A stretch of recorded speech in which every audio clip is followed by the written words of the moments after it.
focusing on what you got going on yourself, what worked for you, what's best for you. A lot of people be so stuck on like watching everything and everybody else or looking at social media all day, and it's like they dictate their life off of what everybody else doing. Right. You ain't gonna get there like that. You know what I'm saying? I saw your Twitter rant about people like being stuck on clout. And how do you feel like you don't succumb to being stuck on like what's popping on social media and stuff like that?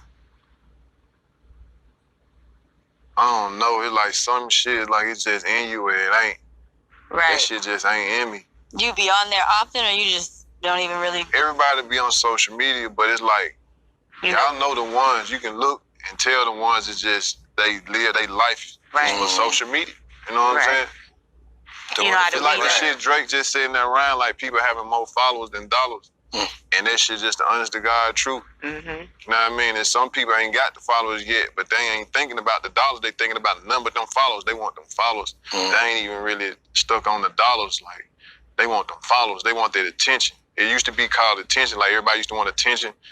It just translated now to the followers. Everybody want them views and them followers. And it's cool, but goddamn, like, come on now. I mean, them followers do sometimes turn into dollars. Yeah, but at the same time, and shit, some people don't know it. That's not resonating with them. They just wanna like be in the mix. They just want talking and gossiping and shit to be going on. Like that shit ain't about it. Gossiping don't get you shit. I don't know, man. Right. It's I might be wrong, but I don't know. You make it work for you how you want to use it as a tool, right? Yeah, it's exactly. easy. It's like, don't get me wrong, you get your shit up. It's not like I look at social media, it's all about money. Like, I look at everything about money, bro. You know what I'm saying? Like, you run your shit up, you know what I'm saying? Like, get your money off of it. But a lot of people, they ain't trying to do that. They just want to, like, be in the gossip topics and the gossip situation, and the talk and the attention. Like, fuck the money. I don't know who raised them, where they get that shit from. Get that up off your mind. It might just be where I'm from. You know what I'm saying? Like, bro, I'm from Memphis, and it's like everything about paper with us. You know what I mean? It's like everything. You know what I mean? It's like we're going to find the littlest, the bullshittest thing, whatever we into, we're going to go back to the shit. Do we got anything to do with money? You know what I'm saying? Like, if it ain't got nothing to do with money, that shit ain't got nothing to do with me. Is it me, or has anybody else wondered why R. Kelly's attorneys are always in the media speaking on his case? Whether it's with YouTube bloggers, mainstream media outlets, or their own personal social media platforms such as Instagram, Twitter, or Facebook. I'm just wondering, would that be considered unethical, unprofessional, and a violation of their client? The cases are still open and ongoing. In my opinion, it's never good to let your left hand know what your right hand is doing. Letting bloggers and social media know what's taking place behind the scenes in R. Kelly case, and or how they are handling things before there is progress in R. Kelly's case, is damaging to me. That gives his opponents leverage on their next move. I don't know. It just seems to me that interviews with mainstream media, conversations with YouTube bloggers, and making social media posts on their own social media platforms should be a no-no. And I also think the court documents should be sealed until the cases are closed and not public records while the cases are ongoing. I'm just gonna keep it real, okay? R. Kelly don't stand a chance in his Chicago case this time. If or when the PP girl take the stand, she gonna bury R. Kelly right next to her daddy. I've been telling y'all for years that acquittal was gonna come back and haunt him because it wasn't honest. R. Kelly bought that case. A lot of people don't want to accept that, but it is what it is, okay? The money has ran out. R. Kelly don't have millionaire money to play with anymore. Okay? When that girl, if or when she takes the stand, that girl and her mom gonna put it all on her dad. He gone. And those jurors, regardless of who they pick, they gonna run with that. R. Kelly is going to get the same amount of time, or maybe even more time, versus his New York trial. Because this is the case that they really wanted him on. But he got away with it. They're not going to let that go. It's been almost 30 years. They did a U-turn on that case. They doubled back. Here we go. Back at it again. That's how they feel. Baby, when I tell you, the girls are cashing out on R. Kelly. It's going down. Yes, it's going down. It's going down. It's going down. This case right here, it's going down. R. Kelly don't stand a chance. And when the girl take this stand, she gonna blow y'all mind. I'm telling y'all. She gonna tell everything. She's going to tell everything. Not just on R. Kelly. She's going to tell on Daryl McDavid too. She's going to tell on her daddy. And she's going to slick throw her mama under the bus too. Okay? And what's going to really shock y'all is the fact that she's going to bring up Sparkle's name. And when she brings up Sparkle's name, she's going to first apologize. Then she's going to tell y'all, my aunt was telling the truth. Don't believe me? Wait on it. It's going down. That girl finna take R. Kelly down through there. Okay? It's a wrap. Poor R. Kelly. They done took his money off his commissary. R. Kelly had $2,800 on his commissary account. Why? What kind of honey buns and cups of noodles you eat? You know what I think that is?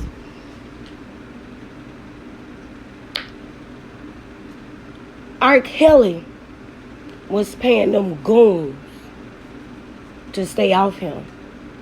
That's what that's about. Because in jail with those type of charges, they don't care who you are.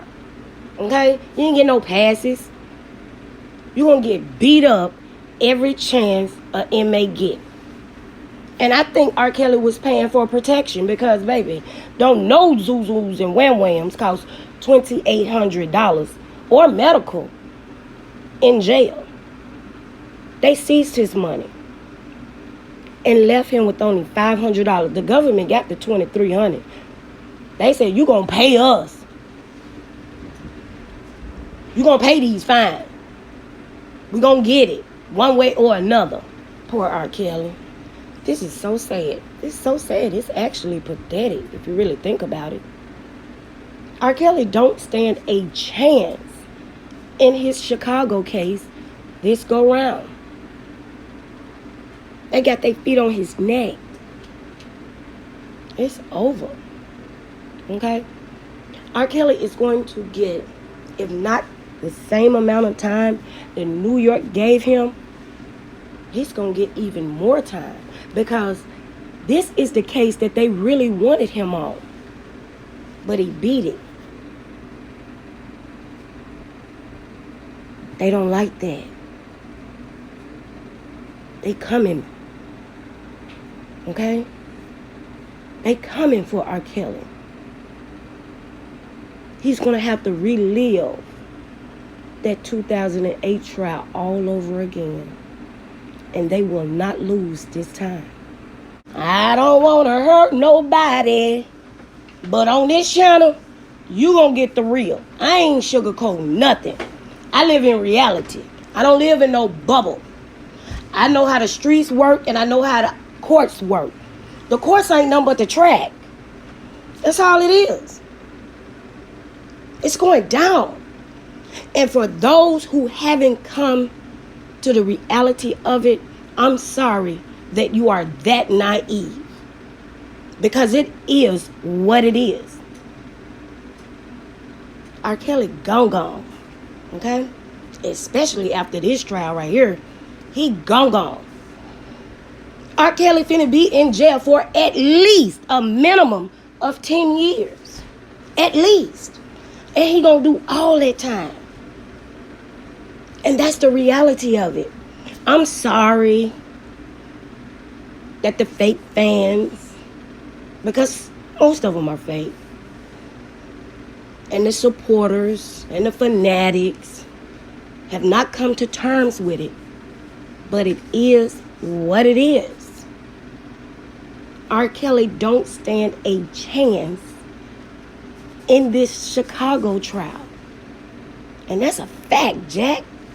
And truth be told, Aaliyah's parents and the PP girl's parents are trash too.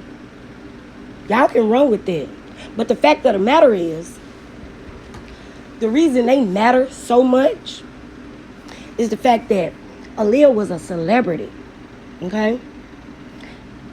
And the PP girl, out of all the tapes that they had on R. Kelly, she's the one that mattered the most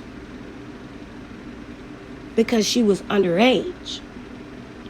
And they had him. But he got away with it. And now they out for revenge. It's not about their well-being. They don't care about them girls or their parents. They never have. It's about money, power, and control. His first trial, they were unable to control because he had so much money. They couldn't defeat him. But now, he ain't got millionaire money to play with. R. Kelly's broke is not the normal broke for a normal, everyday person. He got money,